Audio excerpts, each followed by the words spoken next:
निश्चित रूप से ऐसे लोगों का मानसिक संतुलन जो है पूरी तरीके से हिला हुआ है। मानसिक अपंगता का शिकार और मानसिक रूप से विक्षिप्त लोग इसी प्रकार के नैतिक आचरण रखते हैं। चाहती है कि नीतीश कुमार भारतीय जनता पार्टी के साथ एनडीए में वापस आए। देखिए, मुझे नहीं पता है कि वो लोग कौन है जो ऐसा चाहते हैं कि भ्रष्टाचार के मसीहा लालू जी से अपने नाम के पुस्तक का विमोचन करवाने वाले जो लोग हैं और जिन लोगों ने बिहार को हत्या, अपहरण, लूट के गर्त में जिन लोगों ने बिहार को पहुंचा दिया था, उन्हीं लोगों के साथ गठबंधन करके सरकार चलाने वाले जो लोग हैं वो कभी भी बिहार के हित के लिए नहीं सोचते। आम आदमी के परिवार के लोग जो हैं और जो बच्चे हैं उनके सपनों के लिए कभी उन्होंने सोचा क्या? सिर्फ किसी भी विश्वविद्यालय का हो चाहे किसी भी स्टेडियम का हो, नाम जो है ये किसी इस्लामिक तुष्टीकरण के नाम पे रख देते हैं। इसके अलावा इनको कुछ करने नहीं आता है। लेकिन समाज में गंदगी फैलाने वाले लोग, समाज को गंदा करने वाले लोग, मैं एग्जाम्पल के तहत बताऊंगा।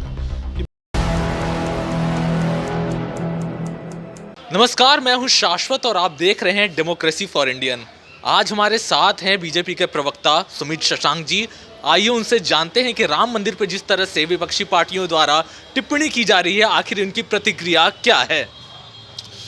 देखिए, संदीप द्विवेदी की कविता में मैं इतना कहूँगा कि व्यथा इतनी ही नहीं है, कथा इतनी ही नहीं है, कुछ शब्द जिनको पूर्ण कर दे राम वो गाथा नहीं। मर्यादा पुरुषोत्तम श्री रामचंद्र जी इस देश की प्राण वायु है। मर्यादा पुरुषोत्तम भगवान श्री रामचंद्र जी हमारे सनातन संस्कारों का हिस्सा है।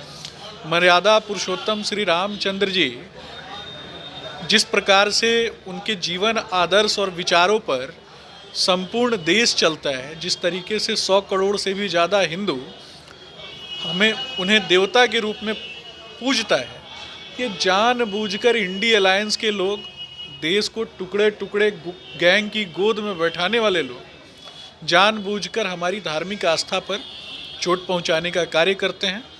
निश्चित रूप से ऐसे लोगों का मानसिक संतुलन जो है पूरी तरीके से हिला हुआ है। मानसिक अपंगता का शिकार और मानसिक रूप से विक्षिप्त लोग इसी प्रकार के नैतिक आचरण रखते हैं। जिन लोगों ने परिवारवाद को प्रश्रय दिया, जिन लोगों ने केवल अपने परिवारों के विषय में सोचा, आम जनता के लिए कभी नहीं सोचा, जिन लोगों ने सनातन एकता को तोड़ने की बात की, जिन लोगों ने देश की एकता और अखंडता को खंडित करने की बात की, ऐसे लोग कभी भी एकजुट समाज जो है और एकजुट सनातन समाज को देखना नहीं चाहते। इसी प्रकार के लोग भारतीय जनता पार्टी से जलते हैं और भारतीय जनता पार्टी से द्वेष रखते हैं। नीतीश कुमार, लोग ये भी कह रहे थे कि नीतीश कुमार, भाजपा चाहती है कि नीतीश कुमार वापस से गठबंधन में आए, लेकिन अभी तक वो ऐसा लगता नहीं है कि वो आने वाले। क्या बीजेपी चाहती है कि नीतीश कुमार भारतीय जनता पार्टी के साथ एनडीए में वापस आए? देखिए, मुझे नहीं पता है कि वो लोग कौन है जो ऐसा चाहते हैं।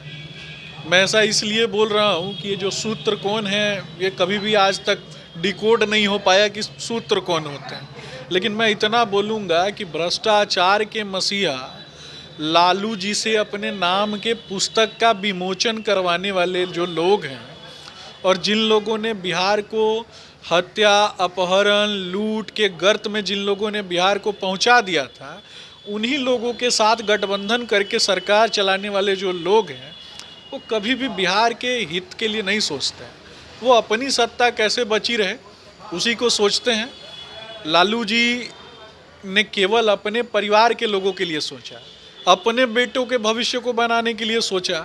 क्या किसी गरीब जनता के और क्या आम आदमी के परिवार के लोग जो हैं और जो बच्चे हैं उनके सपनों के लिए कभी उन्होंने सोचा क्या? अगर उन्होंने बिहार के बच्चों के सपनों के लिए सोचा होता तो बिहार आज गरीब राज्य नहीं होता, बिहार से बच्चों का पलायन नहीं होता, बिहारी कह के दूसरे राज्यों में उन्हें अपमानित नहीं किया जाता। अगर इन सब का कोई जिम्मेदार है तो चारा चोरी करने वाले लोग हैं और बिहार को अंतिम पायदान पर खड़े करने वाले लोग।